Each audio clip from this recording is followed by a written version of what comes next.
구독, 좋아요 꾹꾹. 여러분 반갑습니다. 말씀 창고의 서현 목사입니다. 오늘도 시청해 주셔서 감사합니다. 여러분의 구독과 좋아요, 알람 설정으로 저희 채널을 응원해 주세요. 항상 함께 해 주셔서 감사합니다. 오늘은 요한계시록 4장 1절부터 4절입니다. 이제 7교회에 대한 주님의 말씀이 다 끝나고 새로운 장이 펼쳐집니다.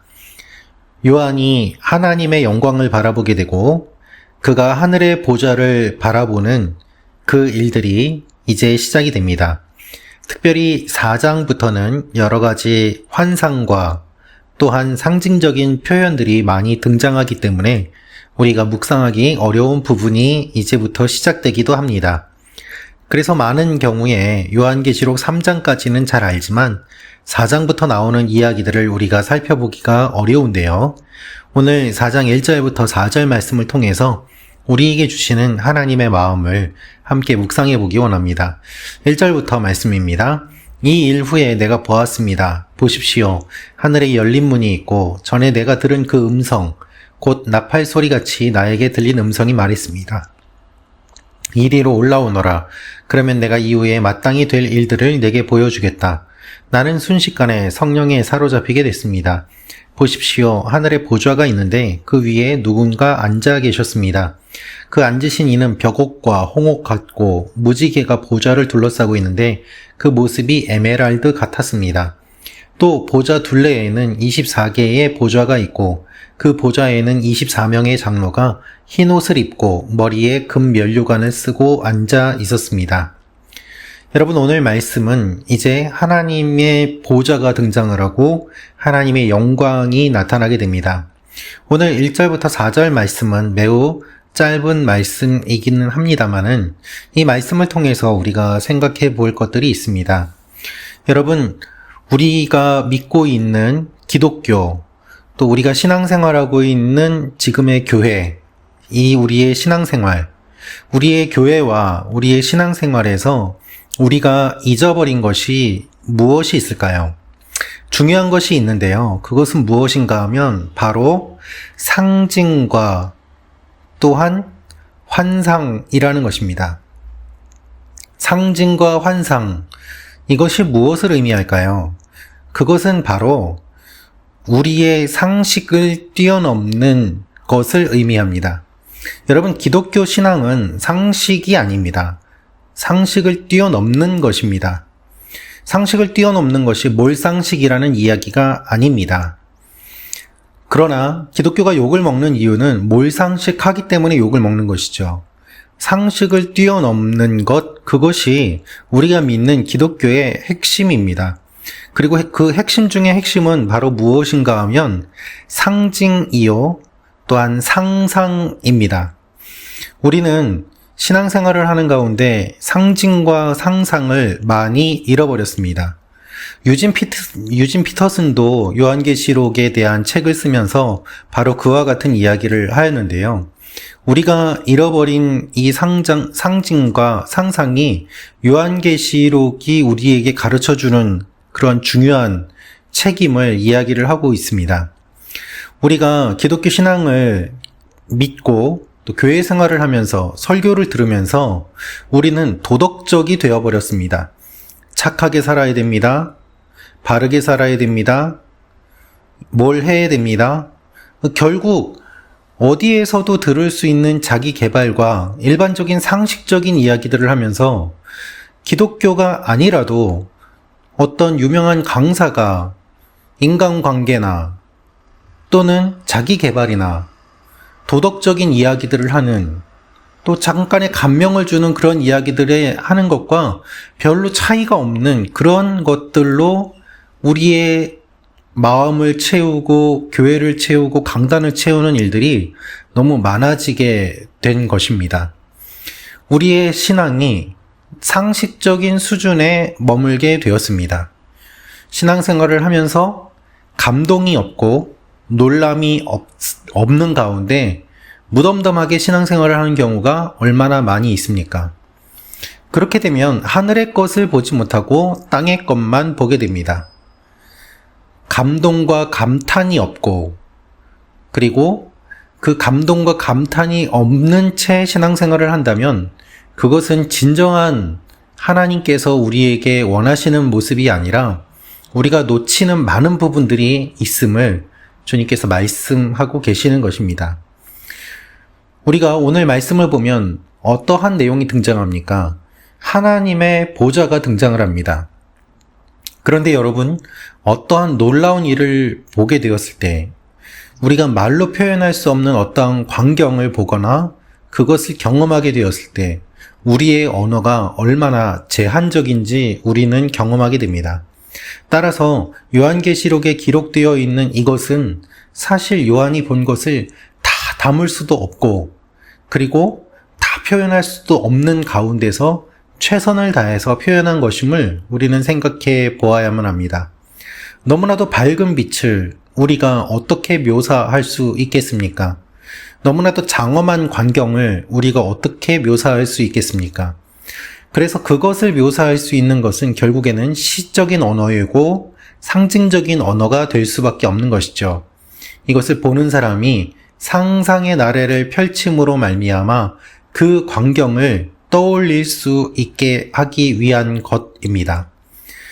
그래서 어떻게 보면 자세하게 일일이 묘사를 하는 것보다는 상징과 또한 이와 같은 것들을 사용함으로 말미암아 상징과 은유와 시적인 표현을 사용하는 것으로 말미암아 우리의 영적인 광경을 떠올리는 데 있어서 훨씬 더 유익이 되고 도움이 되는 부분들을 우리는 많이 경험을 하게 됩니다.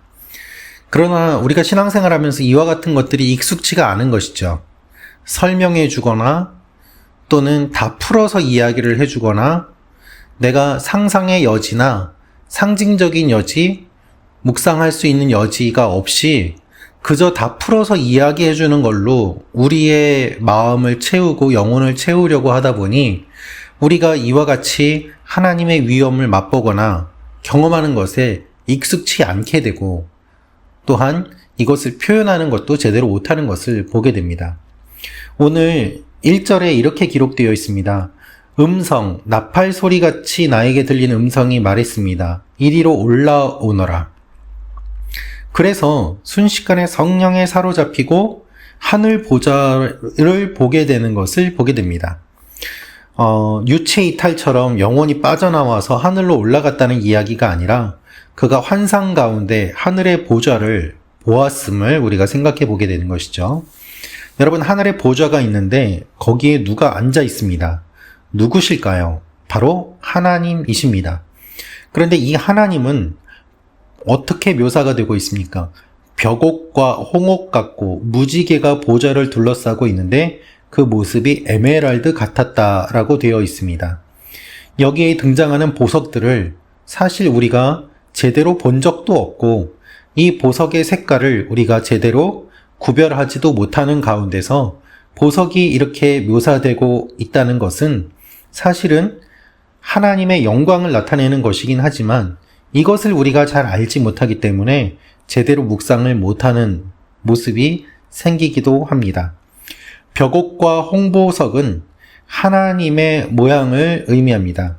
하나님 자체를 묘사할 수 없기 때문에 하나님에게서 나오는 영광의 빛을 이렇게 다양한 색깔로 요한이 묘사하고 있는 것입니다. 벽옥이 가장 먼저 등장하는데 새 예루살렘의 빛을 2개의 보석으로 표현할 때도 벽옥이 먼저 등장하였습니다. 여러분, 벽옥은 어떠한 보석을 이야기를 하고 있는 것일까요? 벽옥은 영어로 보면은 제스퍼 스톤이라고 되어 있습니다. 사디우스라고도 되어 있습니다. 여러분, 이것이 무엇을 의미하는가 하면은 각각의 이 다양한 색깔 그리고 찬란한 색깔, 이 보석 하나하나가 비치는 그 각각의 색깔을 나타내고 있습니다. 홍보석은 진홍색 보석을 의미하고 있는데요. 이 진홍색을 띠는 보석, 그리고 녹색을 띠는 보석, 이렇게 각각의 색들을 묘사하는 것과 동시에 이 색을 나타내는 보석들을 표현함으로 말미암아 이 색이 그냥 색이 아니라 보석을 통해서 나온 색이기 때문에 하나님의 영광을 묘사하는 데 있어서는 이런 것들을 사용해서 묘사하는 것이 요한에게 있어서는 최선이었음을 우리가 생각해 보게 됩니다. 여러분, 이와 같은 묘사가 하나님을 완전히 다 묘사할 수는 없습니다. 그러나 이것을 통해서 우리는 더욱더 상상의 나래를 펴볼 수 있습니다. 주님의 영광의 보좌가 얼마나 위엄이 있고 아름다운지 말입니다. 그 둘레에는 24개의 보좌가 있고 그 보좌에는 24명의 장로가 흰옷을 입고 머리에 금 면류관을 쓰고 앉아 있었습니다. 여기에 기록되어 있는 24장로는 누구를 의미할까요? 4가지 주된 견해가 있습니다.